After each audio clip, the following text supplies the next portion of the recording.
Go in this dynamite. Go in this dynamite. Welcome to the teaching series of Impulse Christian Church of God, Jesus House Solano, 76 Arthur Street, Marina Center, Swiss City, California 94585. We believe that as we listen to God's word, you will receive a revelation that will launch you to the next level. I don't know what you came here for. I don't know what you came here for. I don't know what you came here for. It's so important to God that the condition of our mind is set. Determined to serve Him, determined to revere Him, determined to come into His presence knowing that He is God, determined not to be afraid in situations, knowing that my God, if my God steps on the stage here, nothing will hold me. I'm not saying we won't feel fear. We will feel it. It's just a feeling. But we won't let it drive the decisions of our lives against our God. So God told Jeremiah, if you allow that to happen to you, I will cause that to happen to you. Because it can lead us to oppose the will of God. It can lead us to do the opposite of what God wills for us.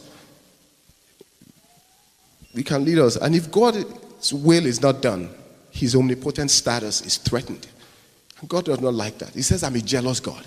He is jealous. He doesn't like His position to be threatened.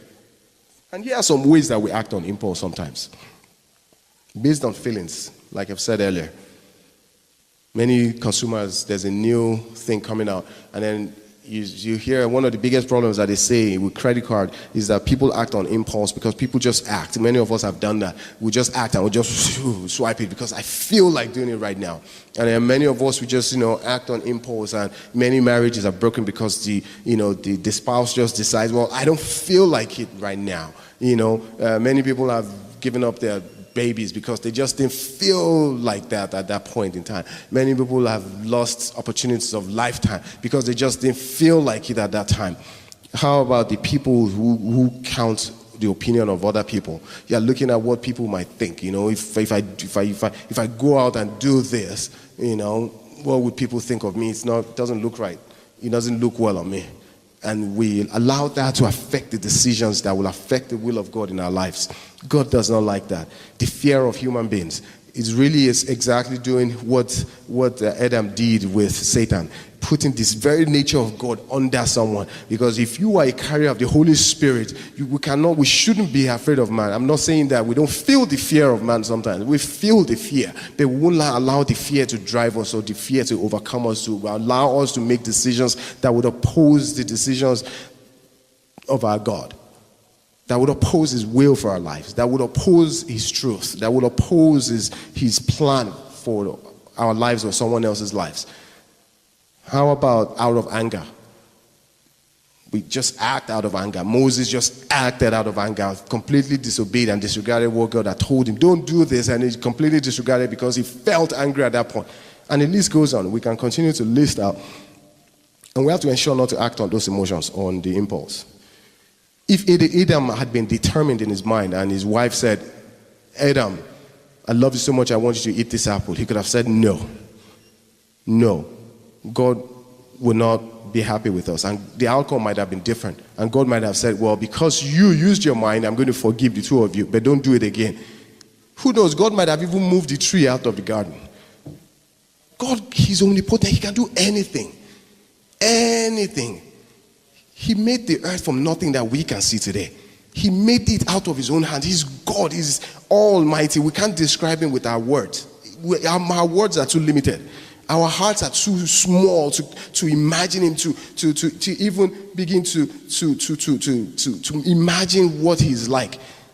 Scientists talk about we're on Earth, but there's so much gas in other planets, gases, and human beings have been trying to get to other planets, and it's so hard, it's so far away. Mars is so far away. Venus is so far away. Jupiter is so far down. We've sent cameras. We've sent robots. We've sent all kinds of things to all these other planets. Can you imagine that our God is in control of those other planets as well? Jupiter is so big, it has 13 moons, or one of those, it has 13 suns. Can you imagine how bright their skies would be if you have 13 suns? One sun alone is so bright in our skies here. Can you imagine 13 of them in the skies? You would burn. You would literally burn. And that's what is existing in other places. And our God is still in control of all these places. He is God of the universe. He demands our reverence. Our reverence is not a choice. Our reverence is not what we do when we feel like it. We have to do it when we feel like praying. And I've heard people say, I'm not motivated. And I know as a coach, I tell people there's something called the habitual framework. I tried to teach us last time. Motivation is overrated. Because when you need motivation the most is when it doesn't come. I want to be motivated to write this thing tomorrow. I'm not going to be motivated. I want to be motivated to read my Bible tomorrow, to understand the ways of God so I can act and be successful like he told Joshua.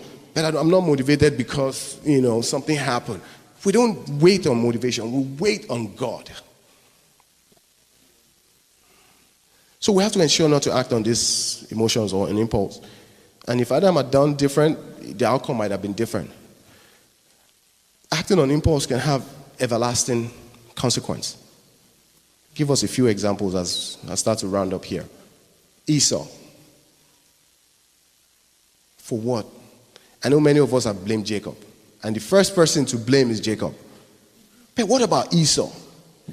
He acted on impulse for soup. For soup. He gave up his own rights, everything that God had given him. That means he's telling God that what you have given is not worth more than this soup that this guy can give me.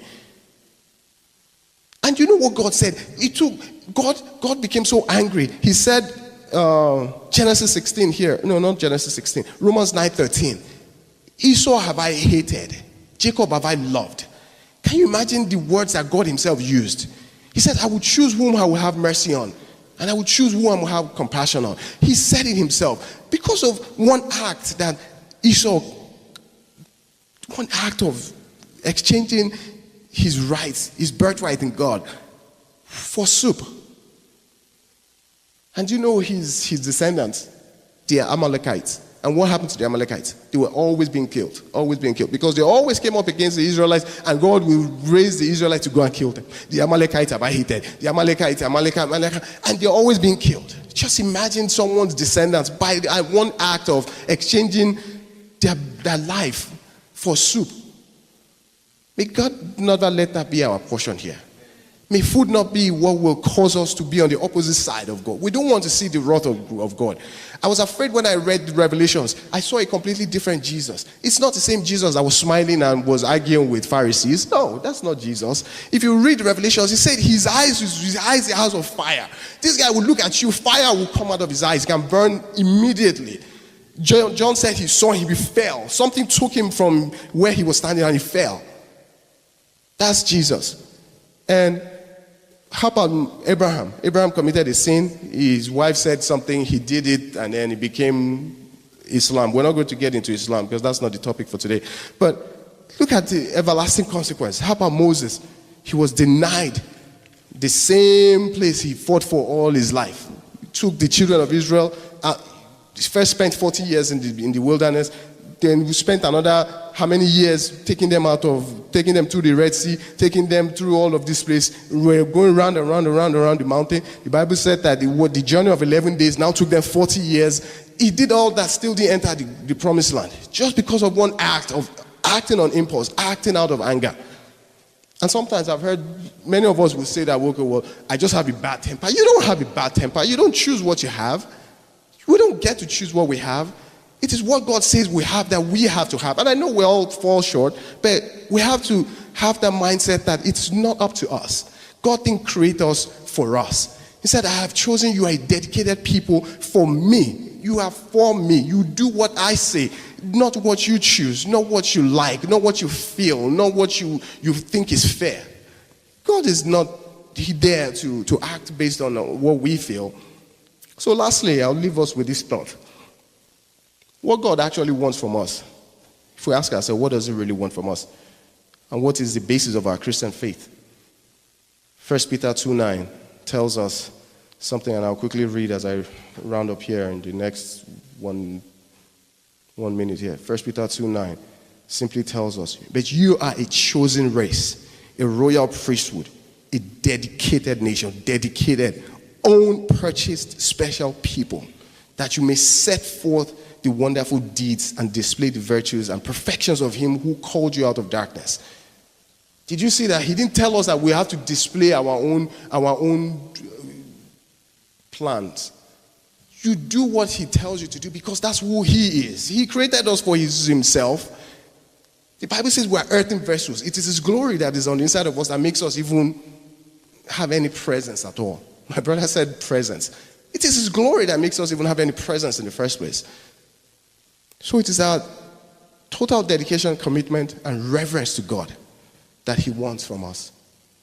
He doesn't want to compete with anything else. That's why he hates idolatry. One of the grievous sins in the Bible, he said, is idolatry. Idolatry is sharing the attention that you could give to God with something else, with a show, with anything else. We have to be careful about that. We have to be careful about that. Pride is another one. Pride, he hates that because it's one of the most grievous sins. Because pride is thinking that we are all in all. But we cannot be all in all. There's only one winner in the ring when we enter into a ring with God. There can only be one that can come out alive, and that's him. We can't come out alive. So may God help us. So today we are going to tell him really briefly as we get up from our seat. All inquiries should be directed to jesushouse solano.org.